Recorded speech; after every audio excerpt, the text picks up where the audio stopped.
is ability. Excuse me. Tori, I didn't see on Zoom, so we need a volunteer to take The minutes. minutes. And I wanted to, Oh, and we missed Chaz too, sorry.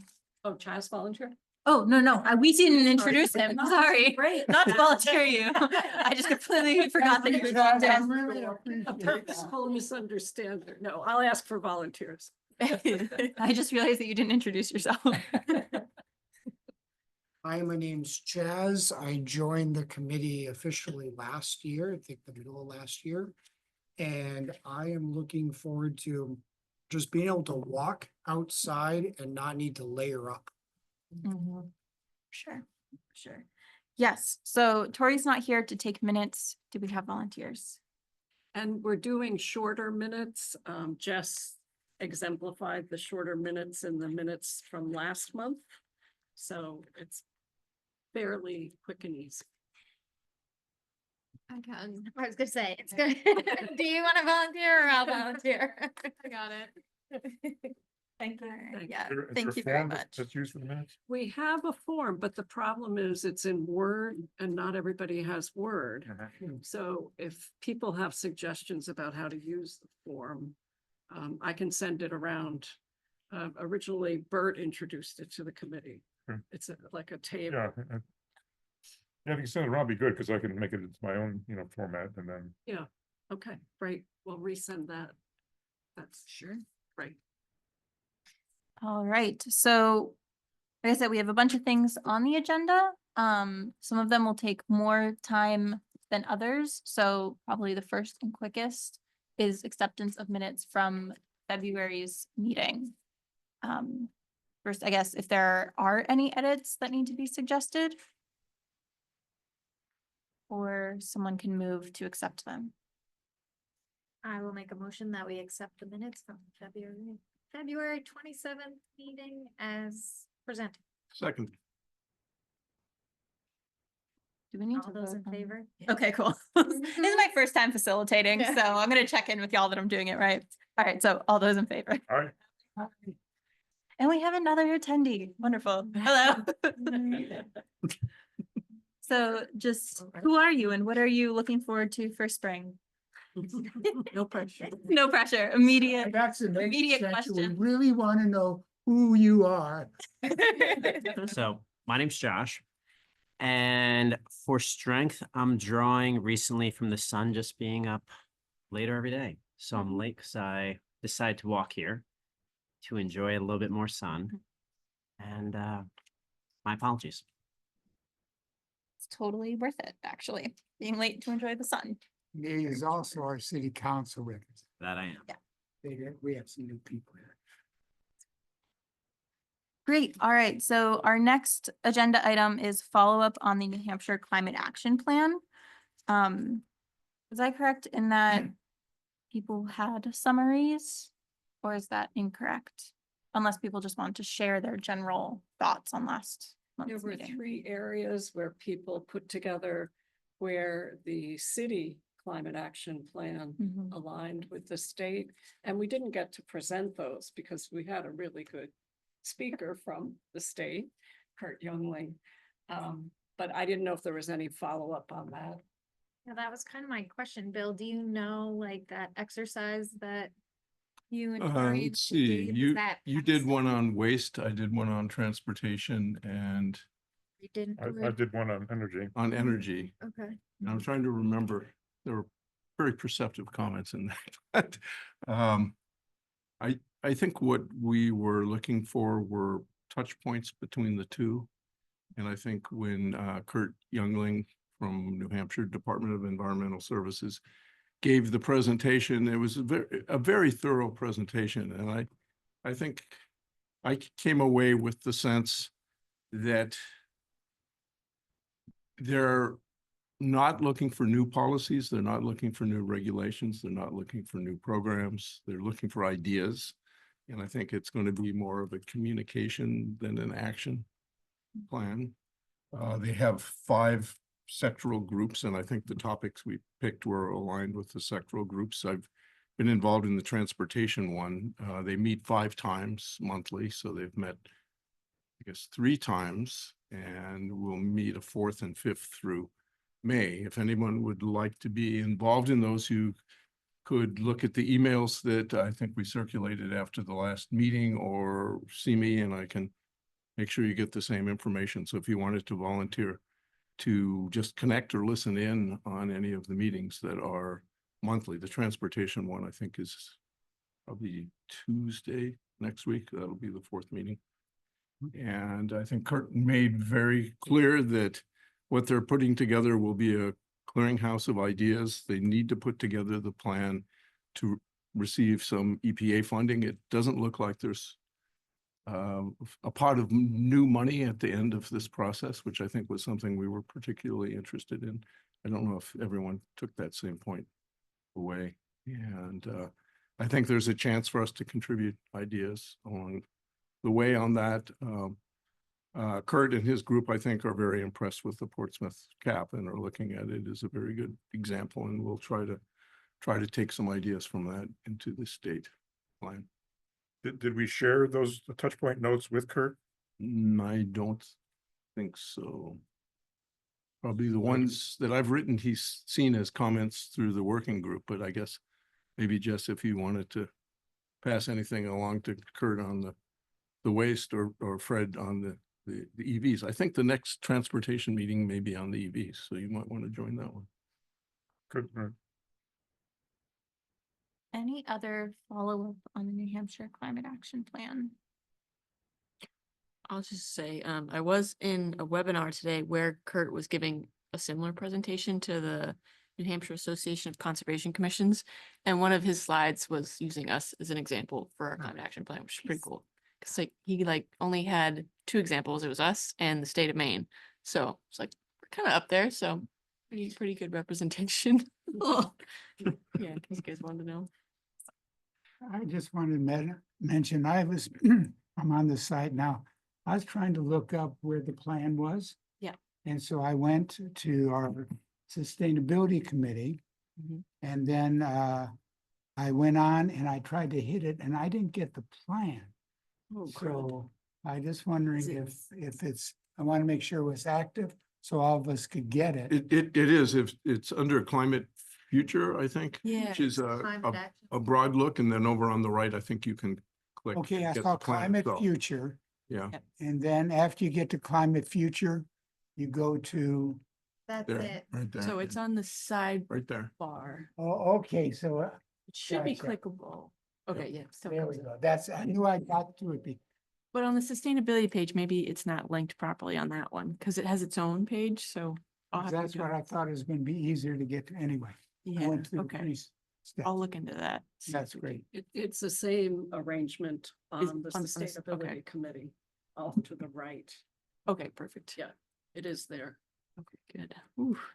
And my last comment on the plan is that I just appreciate each week that we talk about it, because I think part of our strength as the committee is knowing how governments work, how plans work, get some sophisticated knowledge when a plan is actually an action plan or when it's voluntary. So it makes us have more realistic expectations of what we can do and what citizens need to do. When government isn't doing something, citizens can take more action. So that's been very helpful to me. Mhm. Thank you. Anything else on the NH Climate Action Plan? No? All right, then we will move on to the status of the committee ordinance amendments. So earlier this month, the city council passed both second and then third reading of the amendments to the ordinance, which essentially did 3 things. The first was clean up any language which converted us from a blue ribbon committee to a standing committee. The second thing it did was it reduced the number of voting members from the Portsmouth schools. You guys still have a vote on the committee, and however many people would like to attend can, but it's just 1 vote to help with our quorum issues that we were facing for a bit. And then the third thing which it did is it allows for more than 1 chair. So we're allowed to have 2 chairs. And Great. Great, thank you. Any other comments or questions about the committee ordinance amendments? I guess I do, just as a brand newbie in this arena. Does that reference just this committee or all committees for the Correct. city of Portsmouth? So it's just this committee. So the way the ordinance is written is there's one ordinance for all the standing committees and boards, and then it breaks it down to each one. And then we made the changes to just this committee. Because you supported it and like brought it to them? to Correct. change? Yeah, Okay. we were having quorum issues for probably a year or so. And we were also talking about a succession plan for Bert when he left, when it came to a chair. And so as a committee, we sat down, pulled the ordinance up on screen, the current one, which about 2 years ago, I'm pointing behind me like it's on the screen. I meant like, they pulled There it it is. on the screen for us to discuss changes we want to make. So this committee, we discussed making changes to it. I think I drafted those changes at that very meeting. And then we potentially voted on them there, sent them to legal Mhm. for their review, and then I brought them forward to the city council for review. So it took about 3 months from start to finish. And Josh, we as a committee don't have to vote on them. They're Correct. They are they're all set. currently part of Portsmouth's ordinance. Yeah, I think that I just like to say, Ashley, are you new to the state that you can't carry a Zoom person as a official member? Were you aware of that? So that's really, that's where it's really good to know how things are working. So we can't have a quorum. We've had a lot of people here, and so we couldn't have a quorum. So that's a state legislature that I think applies. Do I have that accurately? Correct. So during COVID, there was an emergency, so meetings were allowed to be held via Zoom.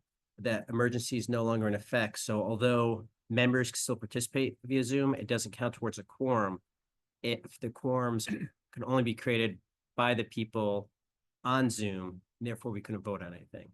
It's very parliamentary and We need a quorum to vote, correct. in case anyone doesn't know that word. Not a word I use in my day-to-day, so. And just for everybody's information, we were a blue ribbon committee and we didn't have all the legal status. Now everything we do has a legal implication. So that's why we're getting adjusting to these new rules. And the other thing that I think the rules are trying to accommodate, and which is not of every committee, is that we do it was called a warm up or a check-in, so that we have a chance to build community each meeting before we get to the business. And that doesn't go on the screen, we don't start the screen or the recording. And then we will close the meeting and we'll have a closing. And the third thing that we have as the tradition is that although we have chair people, everybody rotates being chairperson, so that we trying to make more of a horizontal committee rather than a vertical. If that is everything on the status of the amendments, then we can move on to our rules and procedures final review. So this is both final review of them, and then if they are approved, or if nobody has any other edits, we can vote on it and it'll be sent to legal for review.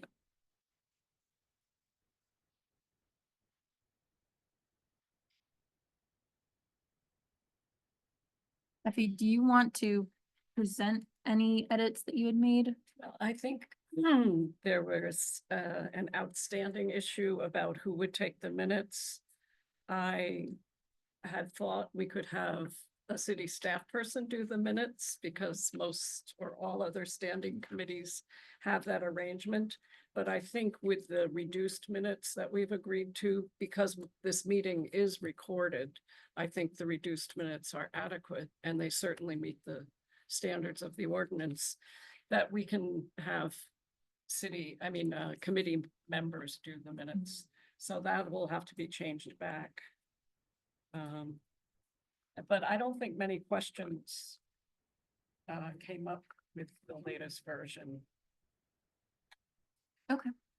Great. Any other comments or questions? Oh, I saw one thing, I'm sorry. Okay, yeah, go for That it. without a quorum, I said we may have a meeting because for several months we had meetings without a quorum, but it's not called a meeting. It's just called a gathering because it doesn't reach the status of a meeting. So I guess we need a vote on that.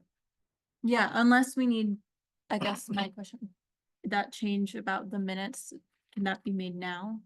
Or can we vote on it with that understanding that that's changed? Yes. Yes, awesome, perfect. All right, then will someone motion to approve the rules and procedures? So I'll motion to approve the rules and procedures with the change made to the meeting minutes. I should just add in, they'll still have to go back to legal for a final review. So I guess the And motion. send it to legal. And send it, motion to send it to Nailed it. legal. Thanks. Great, any I second? seconded. Yep. All right, then all approve? All right. Aye. Awesome. All right. Sometimes you'll ask if any opposed. Any opposed? We were reading, okay. I thought I had caught everyone with the eye, but yes. All right, so Portsmouth Climate Action Planning Meeting, which is distinct from the city council presentation. Oh, I have it here. So Jess and I are going to be addressing this item. So the intention of this, I think Effie asked at the last meeting for all of you who were here to look at the climate action plan and think about what might be priorities for the committee in the coming year in relation to the climate action plan. So this is just some of the things that we came up with and some things that we think we all should be thinking about as we start to approach that topic in that conversation. Sorry. No, it's all right. So again, just for a reminder as to what our role is, we are here to advise and guide on the implementation of the climate action plan and the renewable energy policy. So we're really trying to just educate, inform, make sure that city staff as well as the community is aware of sustainable practices and, you know, what we could be doing in the community, and also to support environmental justice and protect the ecosystem. So really today, as it says, is just to, you know, give all of you an opportunity. We have a list of things that we talked about and ideas that we have, but really what kind of makes your heart sing, where you would be interested in putting your efforts and where you think maybe the committee should be focused in the coming year as to what we should be trying to think about and do.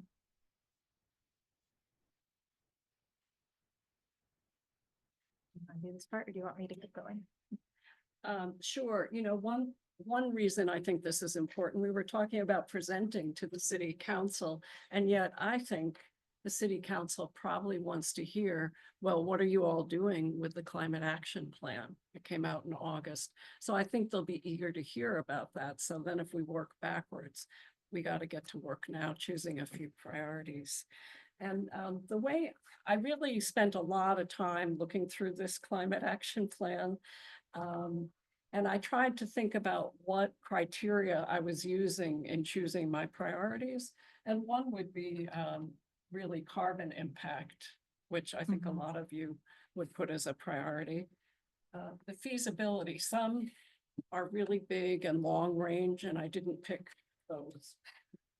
The potential for partnerships, a lot of them suggest partnerships, and we'll be talking about some of those partners when we go through a list.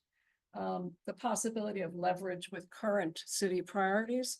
And there, I would give the example of all the work going on with housing. And I think a weatherization project citywide would be a really good thing for this committee to make a priority. I'm gonna pitch for that. And the housing committee could probably work side by side with us on that. And I picked short to medium timeframes, not wanting to pick things that took 5 or 10 years to accomplish. And I didn't tend to pick things that were already underway with other organizations. There were a few like that.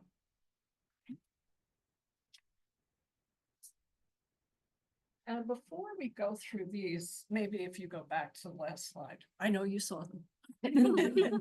But I wanted to hear from people if you initially had things that, as Jess said, made your heart sing when you looked at the climate action plan. I know some of you over the years we've worked together, so I know some of your priorities, but I'd really like to hear what you're thinking about and thinking again about maybe a city council meeting a year from now when you're presenting to them about something we did this year and you're really proud of it and you're happy about the difference it makes in this community. So any responses to that? I could go first, and I know I had pushed for this, but to electrify the city's vehicle fleet. And first step in doing that would be figuring out what that would look like. Bill?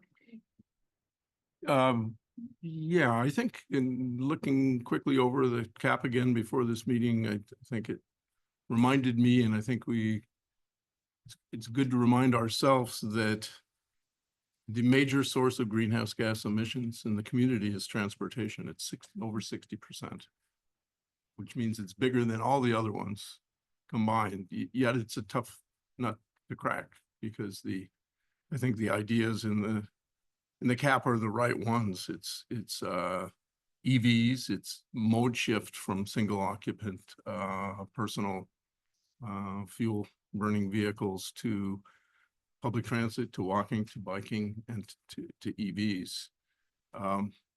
It's difficult to do when it's 1% currently for public transit and 1% currently for biking. But yet I think those really need to be priorities. In the climate action plan, the transportation ones are just those.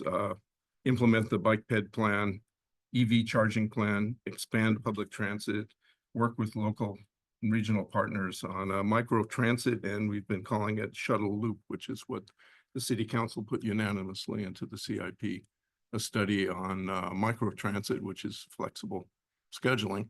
And I think those two can really be dealt together. So I would say my priority is the bike ped plan, and I think that's something that's I think on track to move forward. I think it's the bike ped plan will be finished this year, and we'll have very clear priorities in that. And I think we've succeeded in getting a greenhouse gas consideration in that through advocacy, I think, at the bike ped meetings.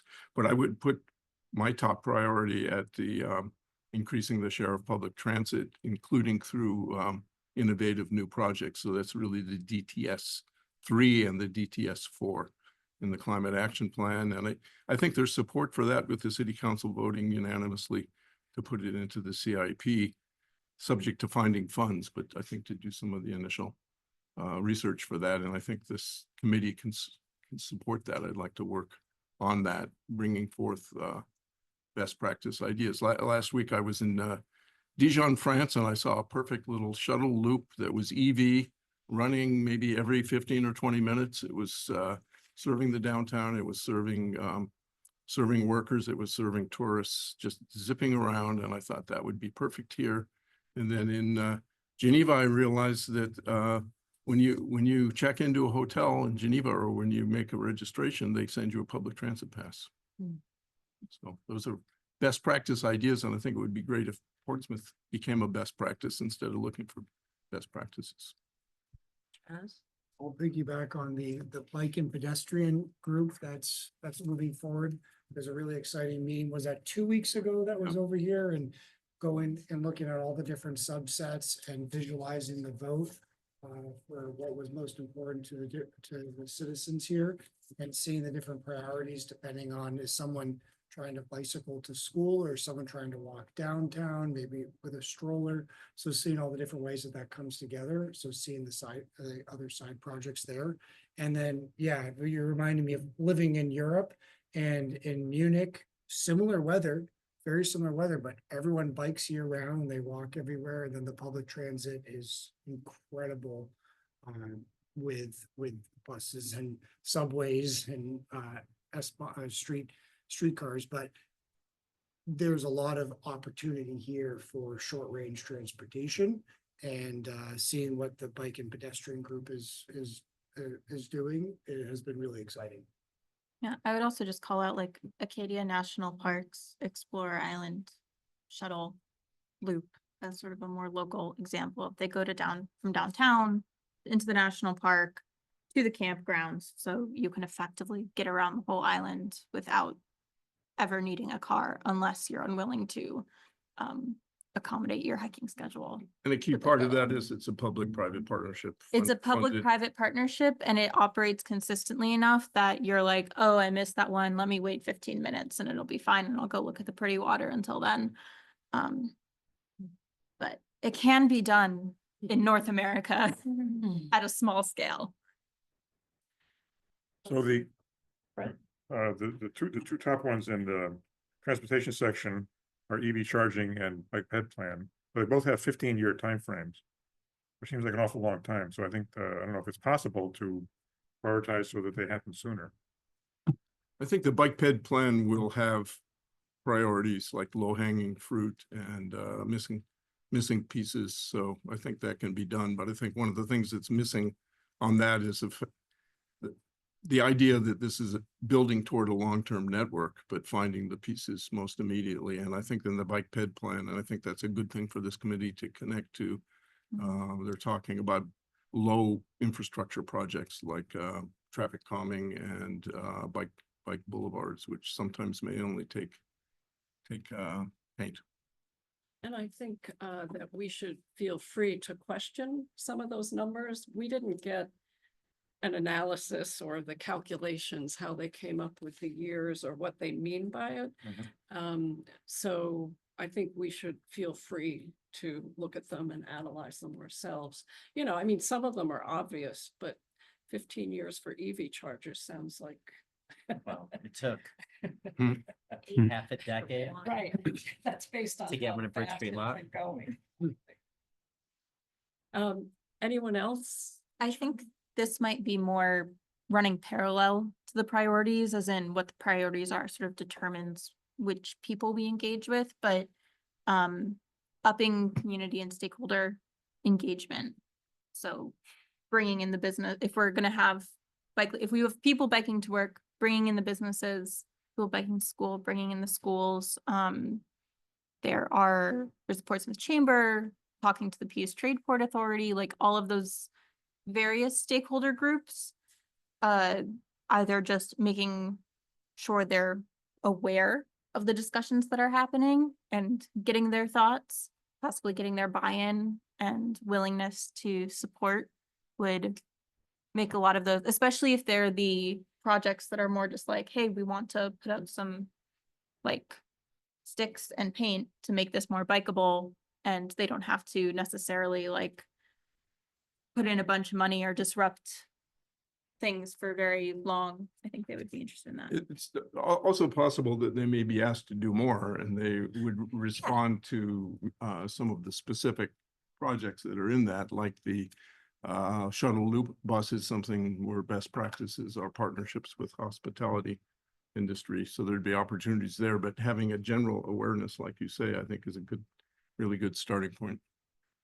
So whatever priorities end up being selected, also having a stakeholder analysis for those priorities and the committee in some fashion reaching out to representatives of those stakeholder groups. I know that there are the community engagement meetings as well, but this would be more targeted towards specific priorities. And can I ask you guys what you would like to see Portsmouth do to get to? They're UNH students, not high I school. still ask what I'd like. I mean, I think everything that has been said, I kind of completely agree with just, all of anything from, more public transportation to more pedestrian infrastructure, cycling, lanes or like protected cycling lanes, all that kind of stuff sounds really, really awesome. Just kind of doing everything we can to kind of further unlock that. And you're studying city planning. Yeah, is so that that's right? kind of exactly, yeah, yeah. So do you guys take the shuttle over from UNH? Yeah. I was actually walking behind you on the way. Oh, wow, yeah, yeah. Other sort of like I don't know if I don't think it's listed as a specific action in the climate action plan, and it might be more reflected in the bike ped plan. But somehow addressing, tourism and the fact that a lot of our cars in the summer are not residents who would be familiar with the shuttle system if it was put in place, instead of having a game plan for how we would get tourists and anyone coming from out of state or anyone seasonal to let go of their cars for however long they're here. Or car-free tourism. Or car-free tourism. I mean, we have Takes the Greenway CNJ now. from the airport and connect to the shuttle to your hotel and Yeah, no car. okay. Have the Greenway now. And Lisa, did you want to contribute? Any ideas? Most of the things you guys said, pretty like bored with. I know that like it's not obviously not the same thing, but one of my favorite parts about being on campus is having like the access to biking. We have a bike system on campus with cat tracks, and that's like having that ability to just go around Durham is very easily. So I could see that being super beneficial in like a larger scale city like Portsmouth. Thanks. And Jess, did you have something to? Oh, well, I'm gonna totally shift gears because for any of you who don't know me, my big issue is waste and specifically plastic. And I think when you look at the pie charts, waste is such a small percentage, but if you look at the plastic industry as a whole, it is the 5th largest greenhouse gas emitter behind only Russia, the US, China, and India. So it's a huge industry that really needs to be addressed. And one of the reasons, I'm also a physical therapist, so there's a lot of health reasons why I think we need to start thinking about it and addressing it, because we already know plastic is building up in our systems and in our landfills, and if we start burning it, what's that going to do to our air quality? But the other piece in relation to the cap is I think it can be one of those things that is low hanging fruit for households to be able to transition and think about without huge shifts in daily activity. And even like Colleen was talking about, some of the restaurants, like we already have a skip the stuff city policy in place. And so just getting restaurants to shift from automatically giving out plastic utensils to only doing it when people ask, those things can be a lot easier for businesses and individual people to do and feel a lot more manageable than trying to figure out how I'm going to bike to work, not to knock transportation, or we can't afford an EV car, or those kinds of things. So I personally, I mean, this is sort of my passion, but I think that's something that I would hate to see us overlook, because I do think it might be a way to get people engaged, and then to kind of think about some of those bigger picture items, like how can I shift more so that I'm acting more sustainably, more globally, beyond just bringing my water bottle everywhere I go, or making sure I have my fork so I'm not asking for a plastic one, or those kinds of things. And I could say that I've seen that personally, and in my action in the community, just it can be a good way to kind of get people to start to think about this. So And they have to know that throwing their plastic waste into a recycling bin isn't the answer. no, there's nothing. Yeah, about 5 to 6% of all plastic gets recycled. So most of it is, honestly, who knows, the bottom of the ocean, floating on the ocean, piling up in landfills, sitting into containers somewhere. Yeah.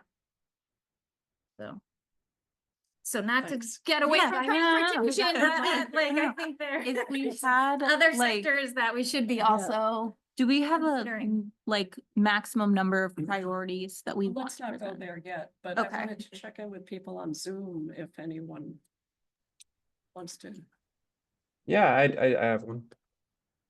Can you guys hear me? Okay. Yes,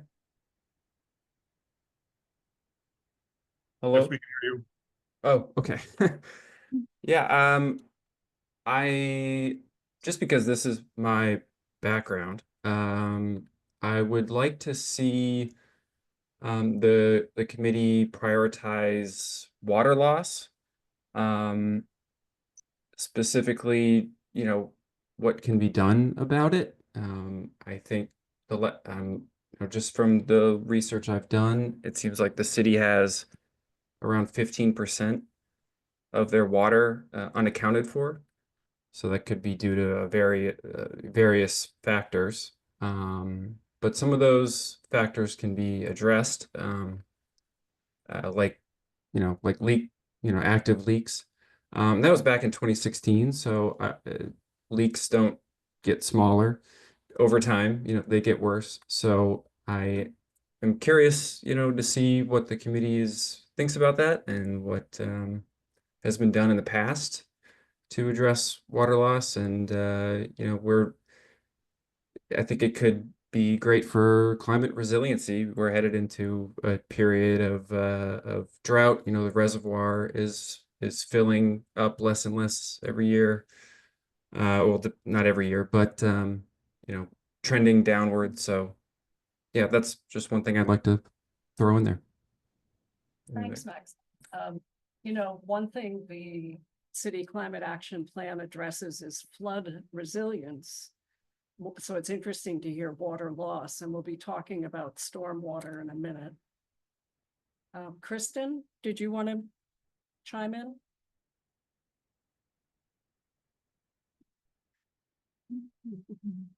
And the other area that's, Bill mentioned transportation, which is 60%. The other area is energy usage, which is 30%. So for me, I think, seeing more solar development in the city, both by private enterprise and by the city for powering buildings, putting solar panels on top of the police station and having battery storage so we can, like run this building on solar energy potentially. I'd say in climate action plan, I think it has its 5-year time frame. But I think that needs to be, kept in a high priority. I think it would be worth picking at least one long time frame priority, just so that we could start that clock, or at least get the council thinking about the longer clocks, even if it's not one that we are planning to make a ton of progress our first year on. Yeah, just very pro the short to medium time frame, but I think we should have one. It makes our short to medium time frames look better as well. So Or alternatively, we could look both short and long term if we have a set of priorities as well. It might make them a little bit more organic and not so choppy. Bert, did you want to chime in? Yeah, I'm not quite sure how to say it, so.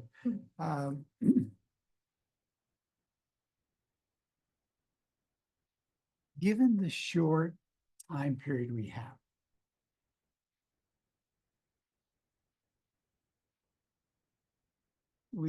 I keep thinking of leverage.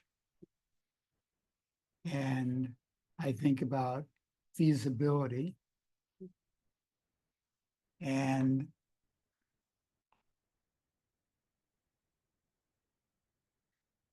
what I'm looking at where we've come from in the past, like we had several years where we worked for the carbon tax and rebate. So if we got that on a national level, that would maximize what we're doing. But that's particularly where we're at now politically. That's not maybe on our horizon. However, things are moving so rapidly. I'm trying to look at how do we get a systems approach. And this is where I like what Bill's years of experience comes, whether it's reducing every family's use of plastic rather than put in a landfill, or whether it is a microbus that when we make a presentation and it's not getting quite to your priorities, I'm thinking we really want to get a systems approach that connects the dots to all of the different things. And I really like how our diversity of skills, you both are really getting down. We got to get the priorities down. I just want to keep that big picture connecting the dots. And that's kind of what I was thinking. So I'd suggest at future meetings that you're in charge of the big picture and reminding us. But I also think looking at the climate action plan helps with that big picture. Absolutely. That's, So and I was, not just to focus on the priority actions, but to read the plan. and I was thinking public engagement isn't a, and we're going to talk about the sustainability fair. We got a lot of things we can talk about, which might be bigger leverages than getting somebody to recycle or not recycle. To get the biggest change we can get is that we know is in people's minds and values. So I think that that's where an outcome of the sustainability fair, it encourages people and so forth. So I'm trying to think about how to integrate all of that in the actual actions as part of the act. Anyway. Yeah, I think it's good both to be thinking about specifics because we've all spent, or those of us who've been on the committee for a while, spent a lot of time on the cap and getting ideas into it. And I think it's been successful. But I think there are broader brush things that will need to be done that are priorities. And Colleen, you made the good point about the community engagement. I would also say connecting the dots is critical as well. And I think one thing that Portsmouth clearly suffers from is that we create these plans and they're not connected. So I think let's say having a sustainability focus allows advocacy for considering greenhouse gas emissions and the cap in the bike ped plan. And I think that's taken some effort, but I think it's happening. Maybe in the Market Square vision, in the housing dialogue and affordability, I think maybe because a lot of us have been involved in those, these plans start to be connected to each other. And I think if there's ever any hope of implementing the ideas in those plans, building the public support and the political support for them, it's keeping an eye on connecting the dots. So I say community engagement, awareness. We haven't talked about Bright Action, but Bright Action is a tool for that. And making sure that these plans, policies, and the projects are connected. And that's really the essence of sustainability. To further support that. I just want to clarify one thing. The plan does want us doing community engagement, education, and Bright Action is in the plan. Right. So. To further support the plan-to-plan connection, and again, this is less a priority than something happening in parallel with the priorities we select, like guiding the particular things we're doing. But town-to-town connections, especially if the NHCAP is going to be about facilitating communication between towns, then figuring out, okay, we're going to put in a transit system or we want to do micro transit. How is that connecting to the other areas? Obviously micro transit kind of implies it'll just be in Portsmouth, but regardless, there might be either already signs of success in places that we can learn from locally or ways to band together and sort of pool our resources, not just money, but like ideas and people and all of that. So I'd like to move on to the next slide, but I just want to check in. Everybody's had a chance to talk about their priorities. So the next slide is the list that Jess and I came up with, and some of these are going to be looking familiar for ideas that came up in the group. For example, if we start with electrification of the school bus fleet, Josh was talking about city vehicles. And doing the school bus fleet will be complicated because the city contracts for school bus services. So for a lot of these, there's a research phase, and some of that will be, as Colleen suggested, looking at what other cities and towns are doing. But There are funds out there, though not the wealth of funds that used to be out there to electrify school buses, but that's a high impact item. And that's one reason I chose it, and also it affects our kids, so it's up there for us to consider. Adoption of new zoning to allow private solar arrays. I think, Fred, this kind of addresses one of your issues, your priorities that you brought up. It's something you've been involved with for some time. Further community-wide building weatherization. I use that as an example where we could work with the housing committee. And there are private groups out there and nonprofit groups that work on weatherization. And that makes a huge impact. And a lot of our housing is substandard. So we stand to make a big difference with that. Support for an enterprise fund for stormwater and flood resilience fees. So Dover has a stormwater fund. And I brought it up, it's in the climate action plan. I brought it up for the last capital improvement plan. And I was told that enterprise funds have to come from the city council. So this is another one that would take a fair bit of research and understanding. And I think it'd be great if we had Maxon help us with this one. It doesn't address water loss, but stormwater looks at permeable surfaces and rain barrels and all kinds of related issues. Yeah, there's been talks, and the water department has been trying to do a stormwater fee for the last few years. And they got close last fall, but there was, I believe there was some sort of legal case in the state of New Hampshire that put all stormwater fee projects on pause. So we weren't able to adopt one yet. There is a statute that allows them, but I don't know about that case that came up. Yeah, because Brian was working on it, Brian Getz, but then he left. But back in the fall, it sounded like it was on pause until they were allowed to go forward, which we haven't heard any updates on that. Who pays the fee? So It the would be way it based on- would Yeah, work is, oh gosh.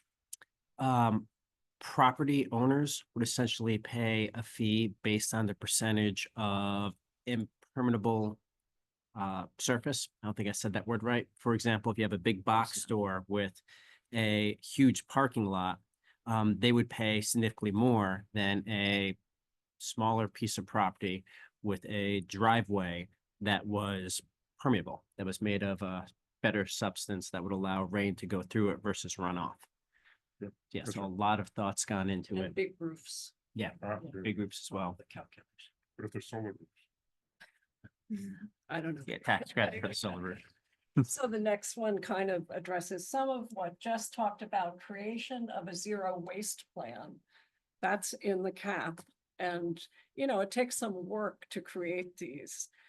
So this might involve a lot of composting. It will involve people maybe not using so much plastic. There's a lot of aspects to that, and I don't pretend to be an expert on any of these. This is one that sings to me, addition of energy criteria to capital and operating budget criteria. And that's in the cap, so I'm ready to move on that. Advocacy for updating the greenhouse gas inventory regularly. Right now, it in the climate action plan, it doesn't say how frequently.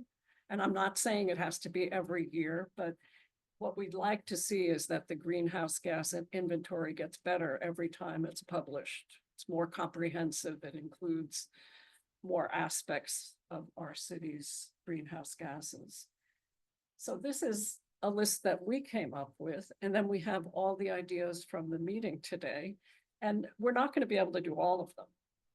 Let's go to the next slide. Could I just, back to the slide, for the second to the last one on the energy criteria, I know we've talked about greenhouse Yes. gas emissions criteria. I think Yeah. that should be explicit as well as applicable. It wouldn't be applicable Right. to every project for the, as criteria. Yeah. And on the last bullet, on the inventory, I think that's critical for monitoring Yeah. progress, Right. accomplishing the plan. It wouldn't be so fine-tuned as every year, but maybe every 5 years to formally say, well, what have we accomplished? What reductions? Yeah, maybe Do we this have? group could come up with a recommendation every 2 years, every 5 years. I don't know what the answer is. Say 2, not 5.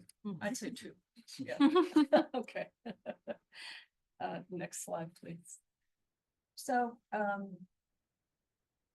all these ideas, as I mentioned, would involve research. I understand we're all volunteers, but I also know most of us are here because we want to make a difference with climate change.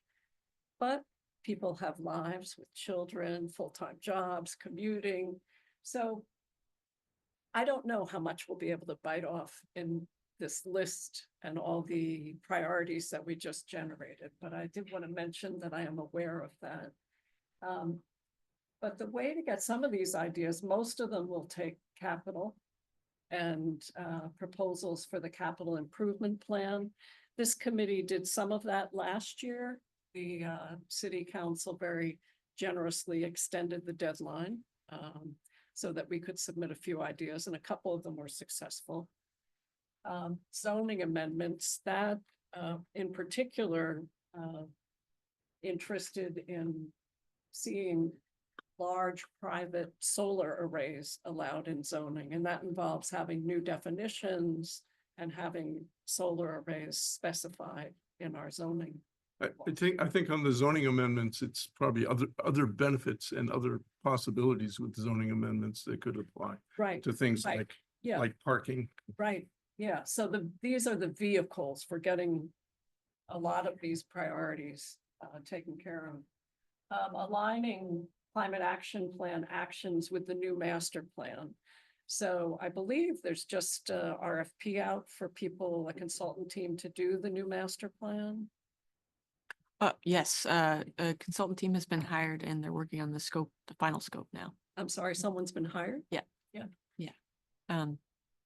Yeah, there's a group that's an internal group that's working on the scope with the consultants right now, and then all the community engagement will start probably in the summer, or late spring. And I assume the planning department's involved in that. Indeed it is, yes. So we'll be hearing more about that. A lot of departments, yeah, are involved. I know Yes, the- that Bert really advocated for having sustainability in the last master plan. Mhm. Yeah, Fred? Is the climate action plan a key part of that discussion between the planning department and the consultant? Yeah, it was one of the key points why the certain consultant group was chosen was because they also had a climate focus. So it'll probably be, if not a chapter, a pretty heavy part of like the underlying plan, I think. Good, good. Before you go on, Effie, I think Yeah. I would just add, I think our intention also was, and we've sort of touched upon this, but like not just the master plan, but like the bike path plan. and Right. Like the housing plan and like making sure that we're looking at a lot of different city visions and plans and how can the CAP be integrated and kind of connected with them. Yeah, that's great, thanks. Working with Portsmouth Climate Action, I don't know how many of you know Portsmouth Climate Action is a group that's a project of CCAN, which is Seacoast Climate Action Now, a nonprofit in the Seacoast. And they've been meeting for years. 164 meetings, This week. almost consecutive. And the day is we, because a lot of us are involved in that. Yeah, there's a lot of overlap between this group and Portsmouth Climate Action and the Bike Ped Plan and other groups going. And then to work with the planning department to promote the use of Bright Action. I think we just heard from the contractor in California that the contract was signed And paid for. and paid So for. it's set. Yep. So, anybody want to explain what Bright Action is? Yeah, Bright Action is a tool for people to use to help them make good decisions about their carbon footprint. There's a lot of, there's a huge knowledge base there. There's practical tips. So if you're interested in, improving the insulation on your house, there's an article on that. It also allows you to commit to taking certain actions and then track your results. So you can see over time, well, I've done this, I've reduced my waste by so much per month. Therefore, my carbon footprint has reduced by so many tons of carbon per month, something like that. So it provides people incentives And as you reduce your carbon, you get badges, so it's kind of gamified. And you can also, form communities. So if you have like maybe a school group or a neighborhood group or a church group, you could see what other people in your group are doing and have kind of a common goal about, collectively achieving certain things. So there's a lot of, social aspects to it and a lot of information aspects to it. But, I think one of the reasons why the city was interested in it is because it provides that tracking feature where you can see where you're at now and what collectively the members of the people who are using it, how much they've achieved in terms of carbon reduction. And a good community engagement tool. Right. So the last slide. This is just some ideas for the kinds of partners that we could be working with on some of the priorities. And UNH Sustainability Institute's theirs.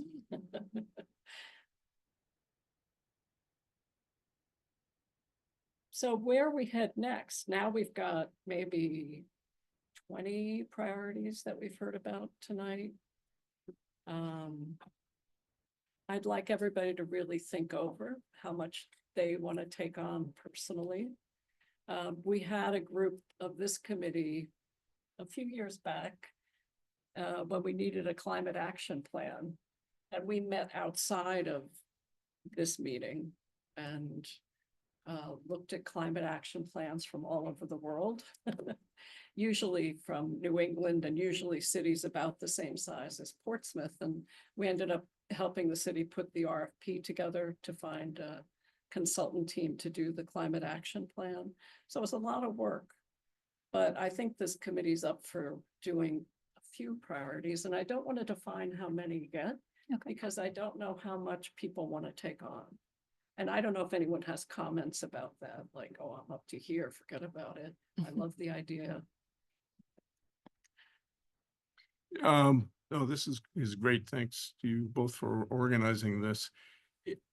I suspect the answer to this question is all of the above, but is this in terms of strategies heading toward priorities for this committee going forward? Is it heading toward recommendations that would go to the city council where the sustainability committee says we recommend these 12 as priorities?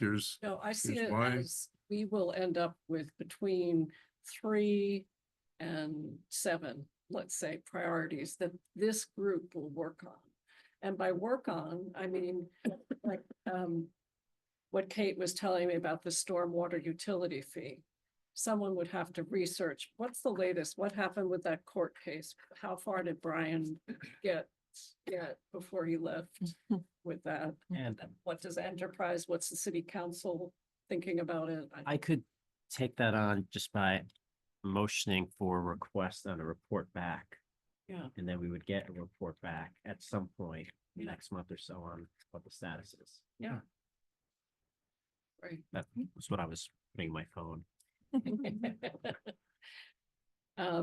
So I don't know if people are ready to dig in like right now and say, I'd like to work on this priority, and if I could have a couple of other committee members working with me, I would work on the one Bill mentioned. We've worked on it before, the criteria for capital and operating budgets that would address energy and carbon, because right now they don't.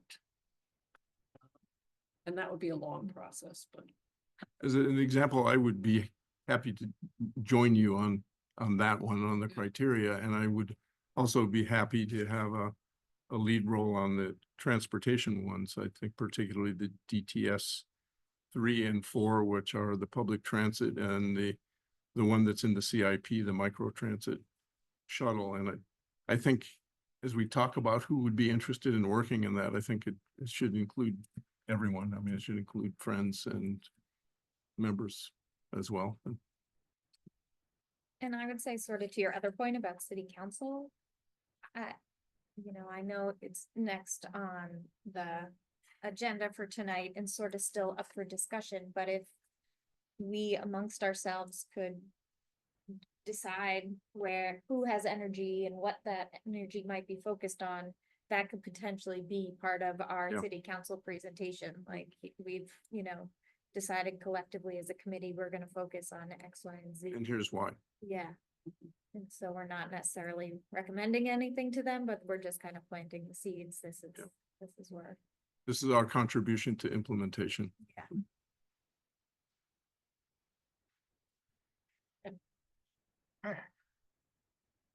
You. I want to take 2 minutes and 30 seconds. Okay. Boom. I'm thinking about, there's so many things that are demanding our time. And life is coming at us like a fire hose of things. So how do we select what it is that we do? And I'm thinking, I want to do everything, so I'm gonna just, Ayanna Elizabeth Johnson, how many know of her? Okay. She is a PhD marine biologist, TED Talk, teaches up in Orem, Maine. How many of you know what a Venn diagram is? Okay, she has the Venn diagram. And what Effie is asking us to do is choose that area of action. And there's 3 questions that Ayanna asks you to ask. 1, what do you like doing? What needs to be done? And what gives you joy? And she says, don't choose something that doesn't give you joy because you won't stick with it.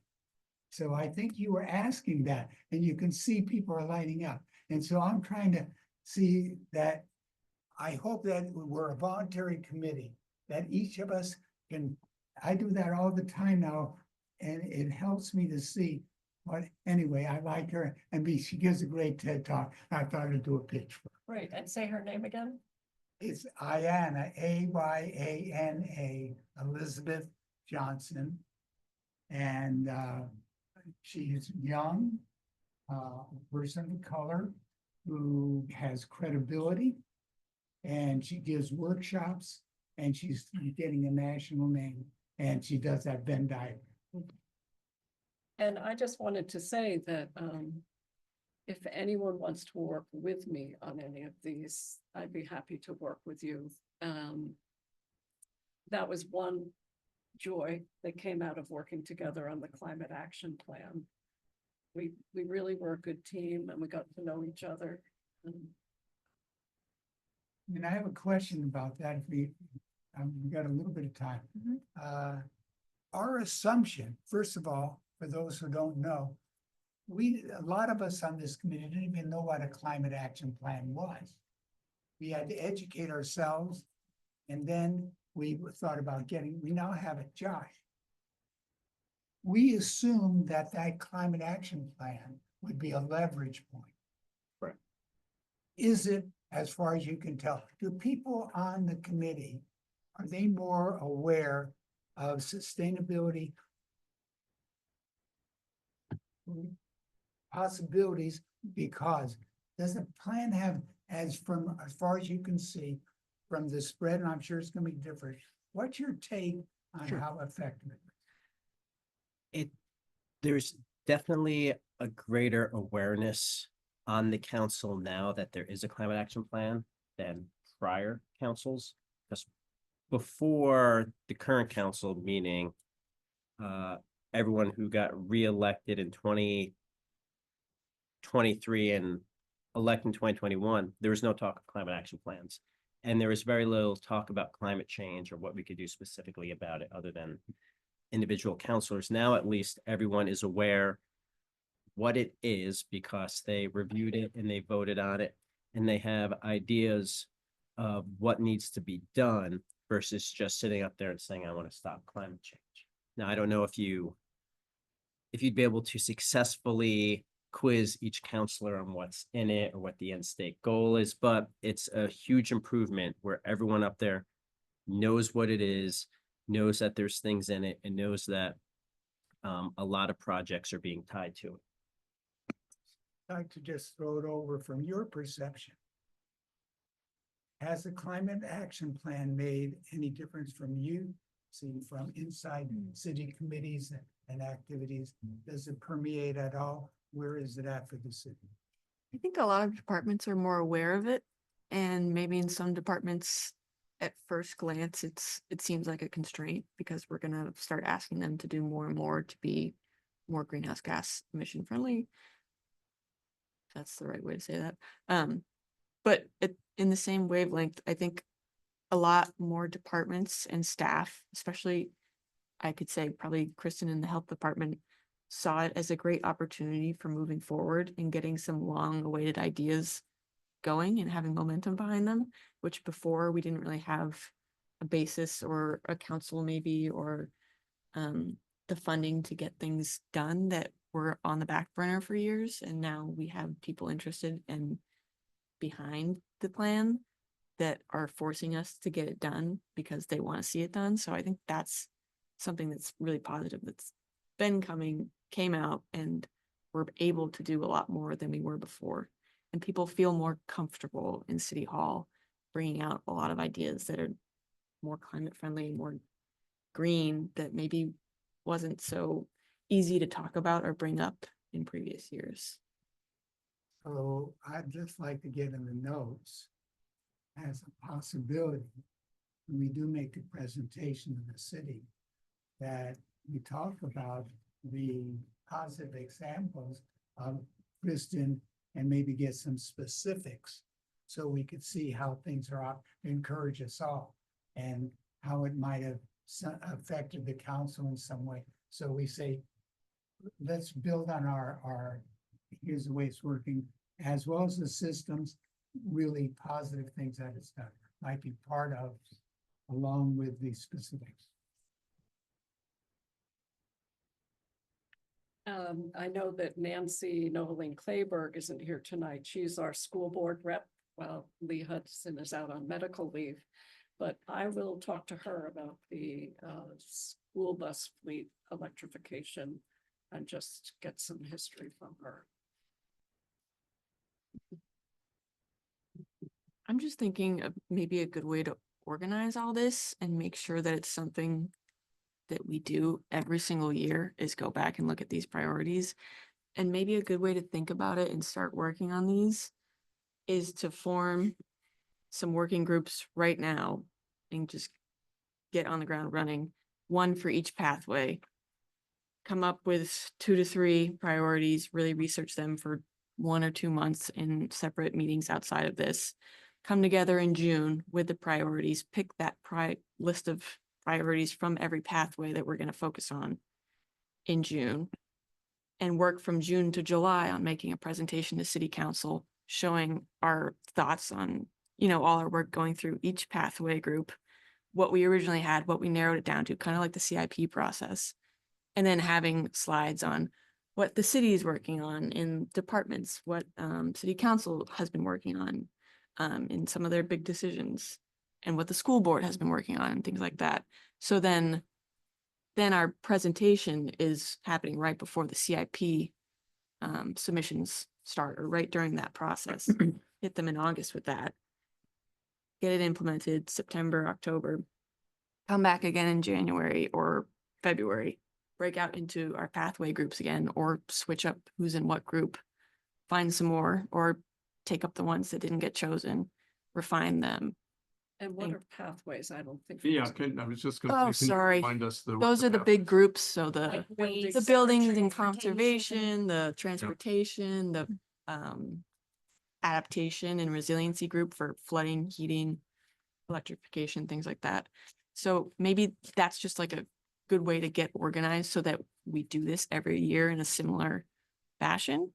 I don't know if that's totally like out of left field and a terrible idea, but at least to start making sure that we're holding ourselves accountable every year and remembering to keep this up and keep implementing and tracking. And Maybe there's a way to connect your list and the addition, expansion from the discussion to what I think Kate is describing is a really nice comprehensive approach. It may be more work than we're willing to do because, if we're talking about picking a couple topics and putting our attention there, or looking at the whole plan and really doing the guiding, I think probably what you're describing is maybe more what the planning department would be doing, but maybe there's a way for the sustainability committee to support Maybe. and participate in that without being responsible for all of it, which to me sounds like a heavy lift.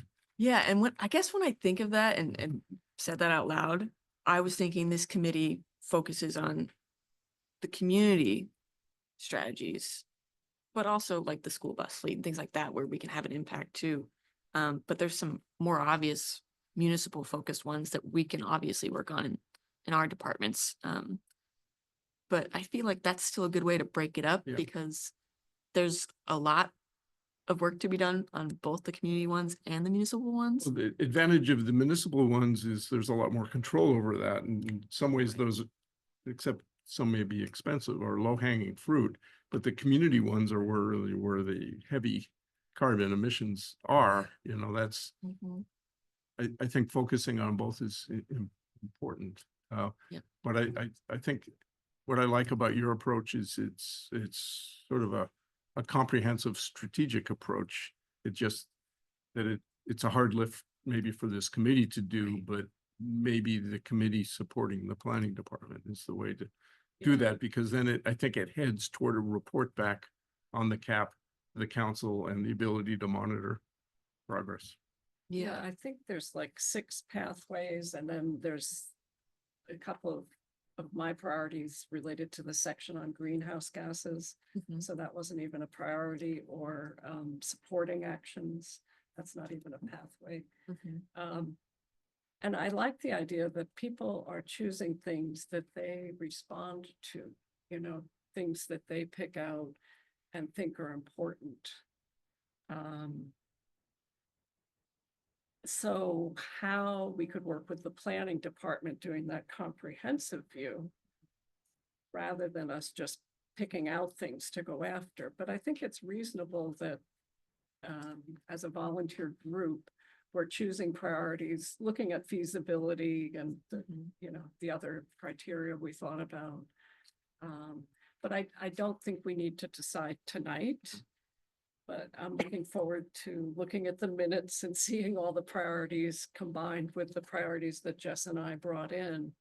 And then maybe next month, people could say what they're willing to take on, really, and what ideas they have about how something could be accomplished. And I don't mean that you have to have a full blown plan when you come in, because as Bert mentioned, we have a lot of experience on this committee, but come to the group and say, I thought we needed this and this and this, and the groups could say, well, did you think about this? Or did you know the city is already doing this, or Dover's doing this? So I think that's a way to proceed. Yeah, I think it's really a 2-track approach. And I think what Kate is describing, I think, is a really good way of thinking about framing the implementation of the cap. But in this committee, maybe in addition to the framing part that we can contribute to, focusing on a small set of priorities that we can really put our attention to, but putting that within the framing, I think, is the way to go. So it's really 2 tracks, and in terms of hours spent, maybe it's the specific projects that take the more hours, but I think by being involved in the framing, it keeps us from being too much of a hobby shop and too fragmented, and we still can take a role in the overall cap and meeting the targets. Yeah, and I just want to say, this group is not responsible for implementing the climate action plan. We're not city staff, we're not city council, we really can't do all of that. But what we can do is advise and guide city staff, city council, other groups, and the community. So that's the role that we're taking on.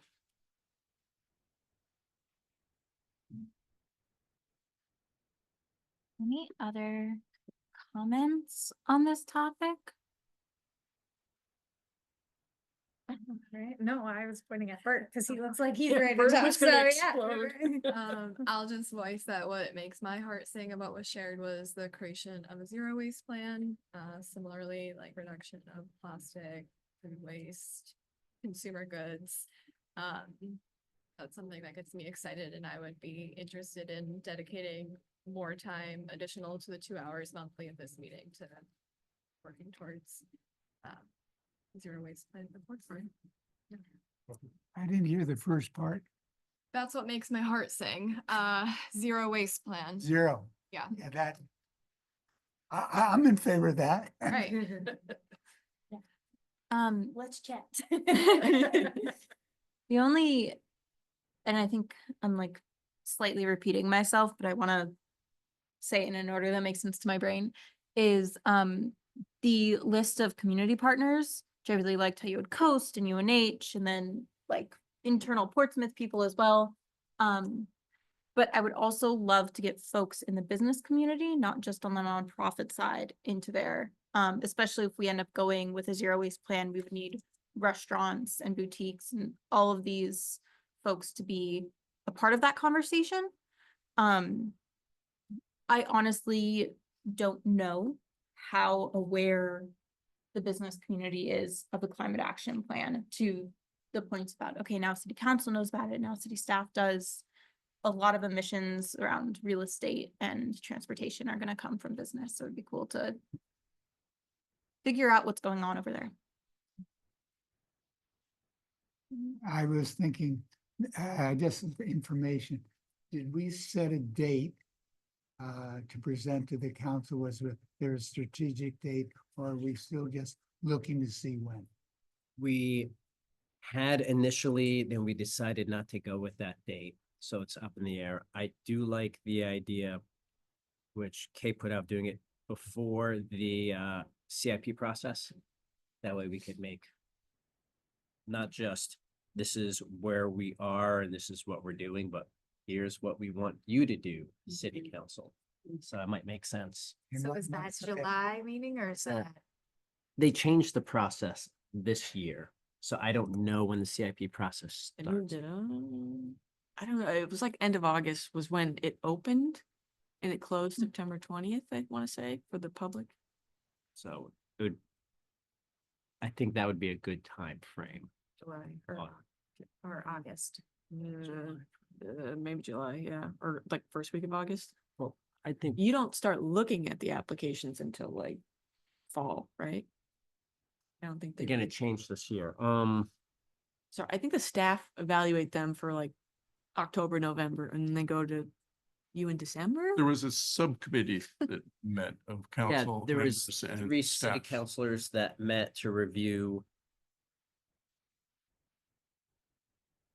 I don't recall when that was, but I think closer to that versus when the public's process starts. Yeah, Yeah. because it gets increasingly hard to get new things into CIP. Yeah. And I know we presented at that subcommittee meeting, got support for some of these ideas, and then an extra 2 weeks, I think that you or Kate got for the committee to submit capital budget ideas, and that's how we got them in. So like maybe not summer, because summer people aren't paying as much attention as September. So, yeah, maybe September. Maybe June, or you mean maybe September? I was thinking closer to September might make Oh, sense, okay. but we'd have to check with the actual cap process. Yeah, and Yes. I mean, I have a feeling this is gonna take us a while to Yeah. get done with how much Right. in between. And not to add on to like the idea of the workload that we have, but when I was thinking of, presenting right before the CIP process, I think my thought is that our ideas and strategies look stronger to the city council and to the public for support wise if we show that we spent multiple rounds ranking them and basing them on criteria that's important to us, but also the city council and the greater public. So I think having some like actual proof in our presentation of why it was picked is gonna go a lot farther than us deciding and putting in a list of why. I mean, we're gonna have that anyways, criteria, but I just think having like physical numbering and ranking is really important to see in a presentation that's gonna have an impact on city councilors and how they're feeling about certain objects and staff who are ultimately debating whether or not they can afford that and whether or not their staff people have time to do that. And the criteria are, I mean, the ones, Steffi, you presented are very much like the criteria in the cap, and those are the ones that the council would ask about if we didn't present them. So I don't think those really need to be reinvented, just adapted and applied. Can I ask a procedures question? What is sort of that, like, oh, these are people, like, this is an official subcommittee versus these are people who all want to talk about transportation together related to committee stuff and are getting coffee versus like, oh no, this is like suddenly a committee meeting because everybody really wanted to talk about transportation or about zero waste. Where do those lines fall? It can't be a quorum, so whatever the threshold is, it can't be that many people. Because if it is, it have to be posted as a meeting, there have to be a note taker. But if it's a handful of people, A quorum right now is 7. so it needs to be less than 6 Okay. people. That's what I figure. And is it like, and I just asked because in terms of scheduling, if there were groups who wanted to get together,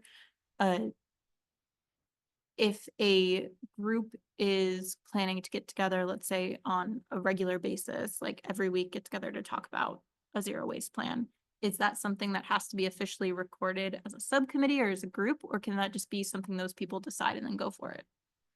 It comes down to, again, how many people from the committee are there. Okay. So if you keep it 6 or under, then you could be unofficial, but once you hit a quorum, you'll have to, which should have been posted in advance, and those kind of things are better on city property. So it Yeah. could be City Hall, it could be the library or somewhere else. Okay. And those gatherings or whatever, let's say when there's 7 people for coffee to talk about waste or transportation, could then report back to this committee. Say 6, 7 would be too much. 6 or fewer. Well, Portsmouth Climate Action is never more than, we never have 7 members of the committee on our Wednesday meetings, so that's safe.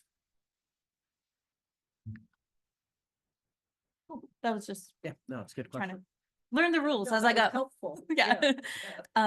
Great. And just for like minutes purposes, the city council presentation date and Portsmouth cap planning meeting all kind of got intermixed, discussions wise. Okay. That was our next agenda item, but people were kind of going for it, so I didn't want to interrupt. Is there anything else on the presentation date or Portsmouth cap planning that people want to say? I'll just say, I think we should pick a date and start deciding now how we're gonna meet and what the presentation's gonna look like, so we don't go another 2 months without. Yeah. I think actually it would be deciding useful, something. maybe Kate, to get an update on what the process is, because having participated in it when I could the Mhm. last year, it really seemed to me that having recommendations from this committee done before the subcommittee meets, because that subcommittee had a Right. pretty fixed set of ideas, and it was very hard to get anything new into that, and that's an earlier point if they're doing the same thing again this year. I think they are, so I'll send out a list of all the dates from last year, and maybe we plan to just have everything finalized Yeah. 2 weeks before that first subcommittee meeting. Something like that. And some kind of means of communicating the recommendations, maybe as part of that subcommittee meeting, or a written summary before that. Or do we want to still submit, present to the whole council? And there's different ways to present to the council. When this committee's come for the council, it's always been a actual presentation. One committee that's been appearing on a regular basis for the council is the Culture and Arts Committee, where they might have something in the packet, but the chair's there to answer questions. And then I know there's one other committee where they present annually, but they just have a written report, which they submit and it goes in the packet. So that's one thing to consider, is do we actually want to present with slides? Just put the slides in the packet and be available to answer questions, or just have a written report? I like having a presentation with slides with people there, like focused time, at least once a year, and then maybe on a more regular, more small scale basis, doing the written updates and having someone there to answer questions, but I think that getting the FaceTime and having the committee be real people talking about things they're passionate about is valuable. I agree. And as a reminder on this SIP process, the input from this committee and related to the cap is just one dimension of what's covered in the capital budget. So it's not a meeting to discuss the cap. Yeah. It's just input from this committee advising relative to the cap, and that may be just a small percentage of the possible terrain covered during capital budget meetings. Oh, again, newbie questions coming. One is like, is the cap this committee's marching mission? No, Is that like what's driving this committee, or is that just like an element and we have other visions and missions? well, the climate action plan is one thing this committee is supposed to be involved in according to the ordinance that sets us up. Okay. And we're supposed to guide and advise about the climate action plan. That's one of our, So we didn't create it. It was created by, sorry? we didn't fund and create the cap. We advised and supported So- the creation of it. I think the best way to describe it is the cap almost started as a brainchild of this committee. And then it was worked on here, putting out a request for proposals for the city government to actually send out, which required the city council to vote on it. So the cap originated here in that sense.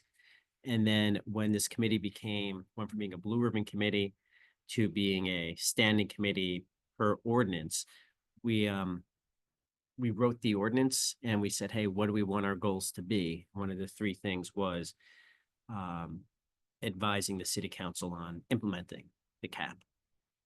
So So it kind of is. it did number kind of one. come from this committee, and then we made it part of our stated mission in the ordinance, which is now in the books.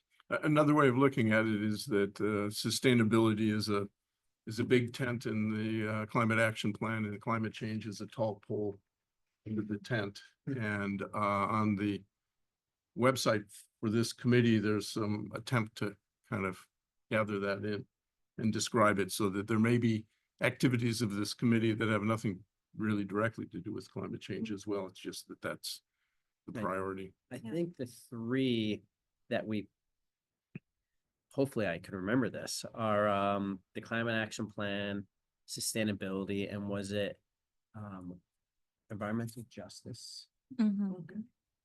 Oh, that was the three that you presented. Correct. Yeah, Okay. those were, that came from the ordinance, which came from us Okay. initially. So the sister question or comment to that is, there was other committees that was part of the city, like conservation committee, energy. Yeah. Committee. So I was just thinking, as we develop priorities, I don't know if this is appropriate, but like getting their review of those and comment to say, yeah, that aligns with where I would think the priorities would be, and make sure that we're all talking and beating to the same drum, because that's how you get So, work done. and one benefit is Jess is on the Conservation Commission. Okay. So she's both our goal for some time was to have someone on both this committee and the Renewable Energy Committee. Did I get the name right? Energy Advisory Committee, so that we're all going the same. Oh, awesome. it was on. Completed. Great. So. Yeah, and those are listed as partners on one of the slides we looked at Mhm. tonight. All those So is committees. UNH, if you guys wanna. Keep sending. I do think, That's all I was thinking is like, yeah, I don't wanna be bringing to city council like a list of priorities that aren't universally prioritized. Then it's like competing. I mean, sometimes you need to compete and challenge, but the more aligned you can be, the better it'll be pushed. I think that to that point, perhaps part of the discussion, either for the pathways themselves of each group, depending on what their topics are, or as a committee to direct the pathways groups would be, how do we want to structure stakeholder engagement?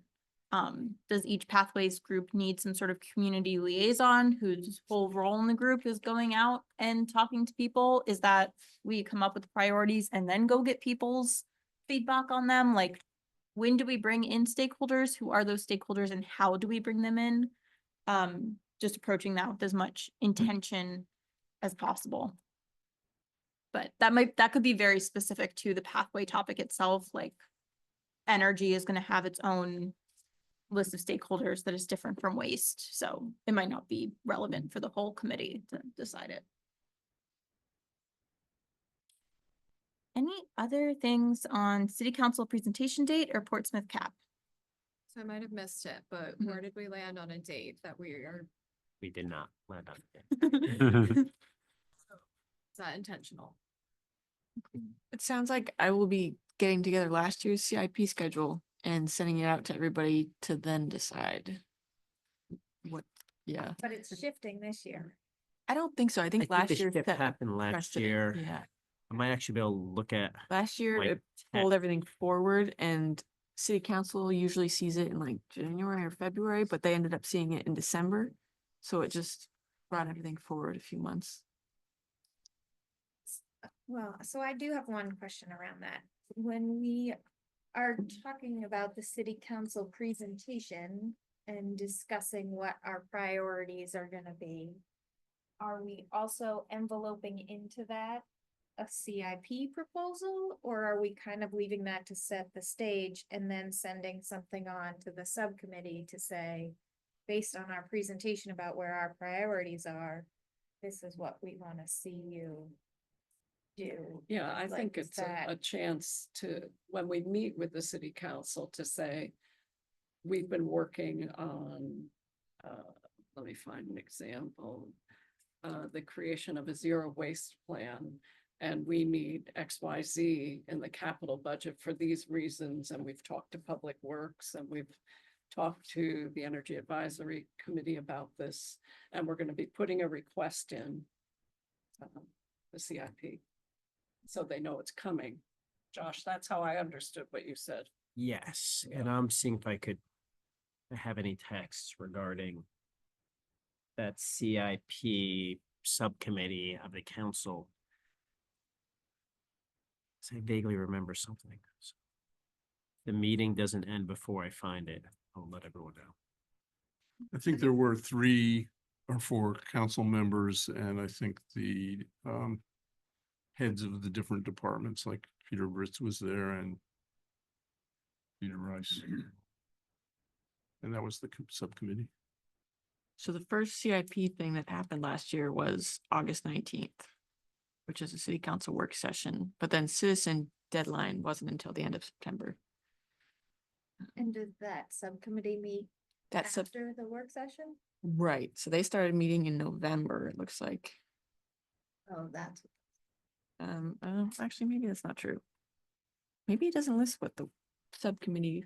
And when this committee had our own little working group for ideas, I think that we submitted those ideas as at the same time as the public input, I think. So we got a little extension is what I remember. At the end, yeah. So oh, sorry, go ahead, Bert. Go ahead.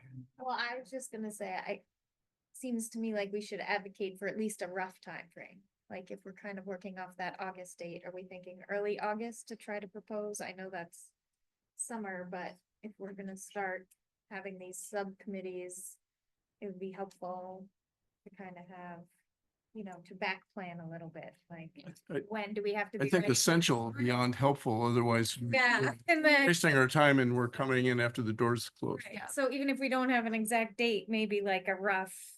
I think that because we meet pretty late in the month, so I Right. think our July meeting, each pathways group should have their list of priorities and their research done. I'm not sure I we're would- gonna have pathway groups. Oh, I okay. didn't come out with that, sorry. No, I it's all good. think the comprehensive report about the CAP was perhaps the work of the Planning and Sustainability Department, and this committee would help with that. Got it. But to your point, Colleen, I think that should be done at the end of June. Like, Yeah, I'd groups say at should have- least- So that July, we are putting together the Finalizing the presentation PowerPoint. to present in early August. I So like that. I would shift that time frame back just a little bit, if that's what our goal is for our timeline for presenting. So priority drafts in whatever form they're coming up at June meeting and then finalized at July meeting. Yeah, so we can be like putting together the presentation, anticipating it's gonna be happening, cause we'll meet late July. And in theory, we'll present maybe the next week or in 2 Yeah, weeks, right. depending on how this timeline actually shakes out, so. Do we want to do anything about forming these groups, whether they're pathway groups? I think. I guess I agree, Effie, with you that that's the work of the framing, and that we contribute and support that, but it's the work of the planning department, and that we organize ourselves and spend our time on priority topics. And I think depending on the priority topics, those may be pretty close to pathways. Let's say on the transportation side, I think the things I'm suggesting are pretty much the substance of the transportation pathway.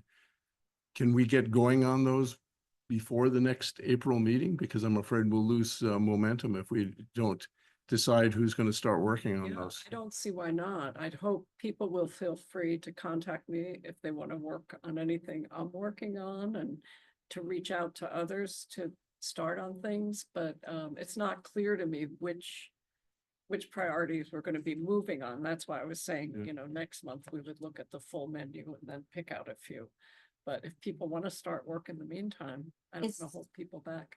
I know that the last meeting that I had asked about in between meeting communication, but is there a way that we can have like a form or a spreadsheet where people can just put their name, get all of the priorities, people put their names next to the ones they're most interested in, and then just meet up?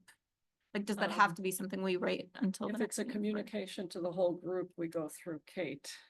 Is that right, Kate? Because of the right to know law. Right, It's the same thing of Supposed to do meetings that. being 6 or more, right. So, 7 or more. yeah. But I like that idea of like, just for the first step, just everybody put a dot next to their favorite one. And that can come from me as like a poll, and everybody just picks their top choice or their top two, whatever we set it as. And then between now and the next meeting in April,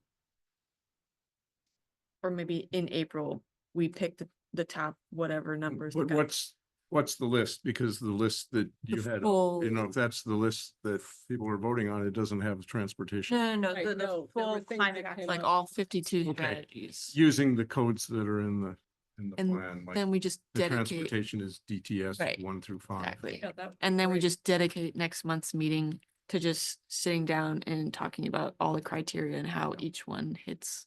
Well, if I get the notes from Rihanna, I could put the list together and send it to you.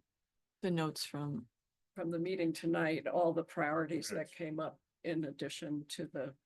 the that were ones in the outside slide. of the cap strategies. Okay, yeah. And I can also look them up in the cap and put the codes next to them, or the page number if it's not a. If it's like a partial, Yeah. yeah. Yeah, that'd be great. Then people would then respond to Kate and say, I'm interested in X, Y, and Z, and then that's the starting point for the next meeting. That makes the most sense, because then we actually have like a numeric way of saying, okay, this is what we want, not just, people saying, yeah, it's a good one. Which is great, but I mean, this is gonna be easy. We have about 10 minutes left in the meeting, so, oh, is your hand? I just like to put in the minutes, if we have time, it would help me. We have an event coming up.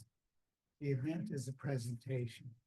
What I like to do is just have some time, what are the results that we want from that event?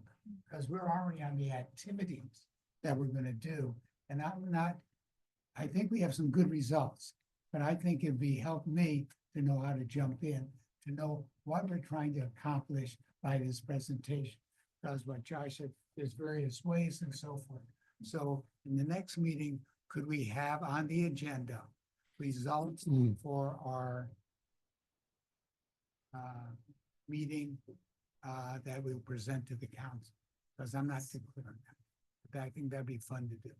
But by results, what do you mean? I'm not sure. I might want to be healthy, okay? I can choose 20 ways to do it. I can go on a diet, I can do this, and so I'm not quite sure what are we trying to accomplish with this meeting? I think you have it in your head, and it might be helpful for me to Okay. get it out, Yeah. and then I can know how to join in. Okay. You see where I'm going? Yeah. Now, and so I'm just gonna put pause on that. Any community engagement committee updates in our remaining minutes? Yes, so the Sustainability Fair, it is Friday, April 11th at the Connie Bean Center. It's from 4:30 to 7. We have a ton of local businesses and nonprofits and city entities that have committed, including Coast and Sabre, and the Blue Ocean Society is bringing their 65-foot-long inflatable blue fin whale, and Red's Good Vibes is gonna give free food, and we're gonna have music, and we're gonna have EV vehicles, and maybe we'll have Rad Moto there if he lets me know if he's coming. And so a couple of questions for this committee is, do you want to have a table and a presence there to discuss the things that we're working on? Conservation Commission will be there. Peter Britz from Planning will be there. Max from DPW is giving out saplings. Hopefully, maybe we'll have DPW does a really great thing about water usage and saving water historically. So yeah, I do a fun demonstration with low flow toilets. I'm not clear if that is happening this year. But if this committee wants to have a presence there in some way to talk about what our mission is and what we're working on, and or we will definitely need volunteers to just help with some of this stuff that day. So I think the presence is a committee discussion, but if any of you are interested in just helping, you can just email me. Kate, do you still have the CAP handouts to direct people to the? The Yeah, cap like handout? we have? Oh, we have a bunch of postcards for the future, the Portsmouth Climate Future that I can give to Peter to hand out.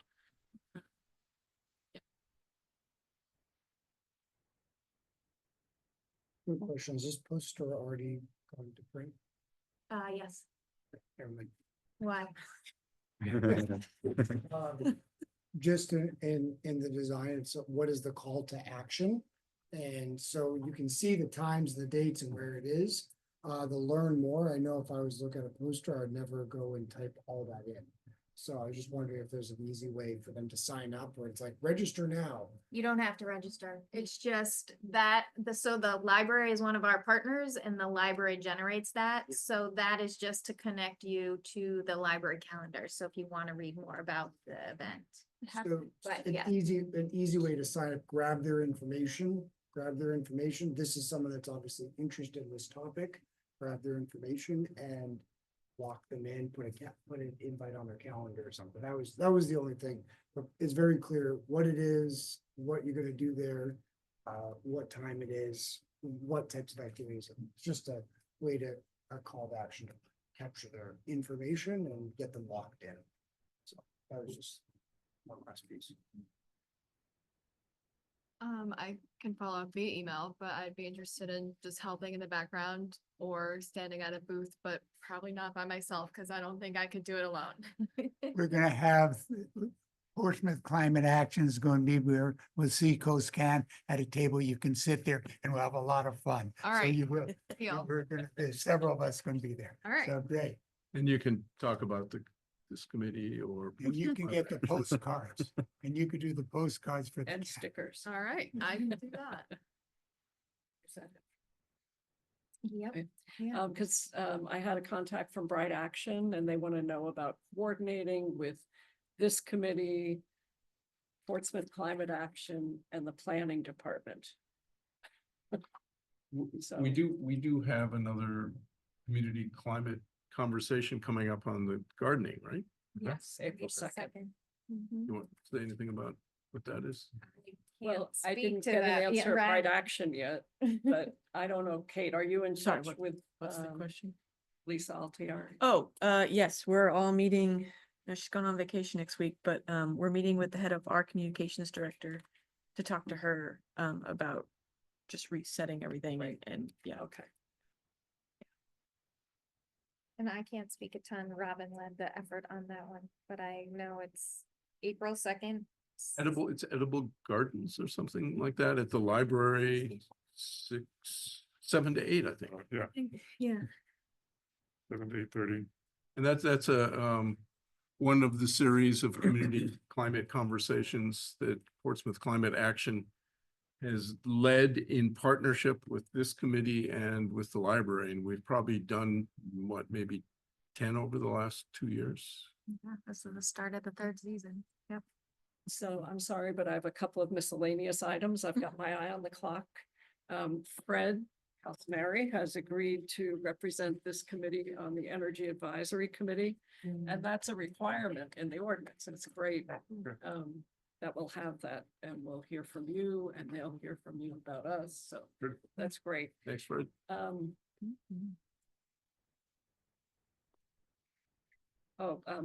I'd like to, at the end of every meeting, talk about next month's agenda. A lot of the items are on the agenda for every month. This time I heard from Bert that he would like to see the priorities and kind of a time frame for planning the city council presentation, looking at it bigger than the priorities, if I understood right. Like also the results, like what do we want to get out of that? The results, that's the key word. Results and why are we putting it together? And Brianna, anything else from the minutes that you remember that should be on the agenda for next month? It was just the results was the primary one I had noted. Also, I Maybe think evaluating we're the gonna get matrix. the priority list poll. Part 2 by of then. the cap planning, Yeah, let's say. yeah. And the groups that are interested in working on specific items. Right. And maybe I'm repeating what was just said, but I think the action for the group was to think about internally, what are we interested in? Right. Yeah. Okay. And then respond to the poll getting sent out. Maybe a date for the presentation Just quick for next month. thought on that. Oh, so August, there's 2 city council meetings in August. And usually if we have information or presentation materials, we have to get it almost like a week and a half in advance of the meeting. So we might want to shoot for the August 18th meeting. Yeah. Any thoughts? Good to me. Tentative? Yeah. Okay. Cool. It's 8:28, so checking in with the folks on Zoom. Did you guys have anything that I missed? And then I'll get to you one sec. Do you want, I think. Nope. Be facilitating Oh, and yeah. before. So we need for next month. Isn't it already scheduled? Is it Do I become note taker after facilitating? Is that an usually, but automatic? I don't, since we're not in our normal order, Hey, did you send out a list of? Yeah, there is a schedule somewhere. It like always keeps getting screwed up because certain people can't do it. so It's that's why fine, I'm but mentioning I have everything's the backwards list. now, so. I think it was sent out January. Or do you want to just get that later, or because since Tori wasn't taking the notes and she missed the meeting, so I don't think we're. It's a schedule, just a shared. Yeah, I think so. It looks like this, but Yeah, the shared- I've seen it, I just don't know where to find it. So I'll resend it Okay. along with many other things. The next meeting is April 24. April 24th.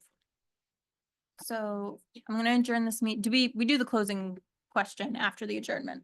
Right. Right. Kristen, cool. Kristen might have. Oh, wanted and to say something. Kristen, did you have something? No. No? She'd unmuted herself, but never mind. Max just said no, so I was Okay. like, I thought that went in my head. Yeah. All right, I'm sorry to interrupt, but based on Kate's schedule she made, Effie, you would be facilitating next month and Colleen, you would be taking minutes. Taking minutes, great. Cool. Great, then I'm going to say this meeting is adjourned. Is that a motion? Or Are you- can I just say it? I move that we adjourn this. We adjourn wonderful this meeting. Thank you all. Great job. Well facilitated. Thank you. That's appreciated.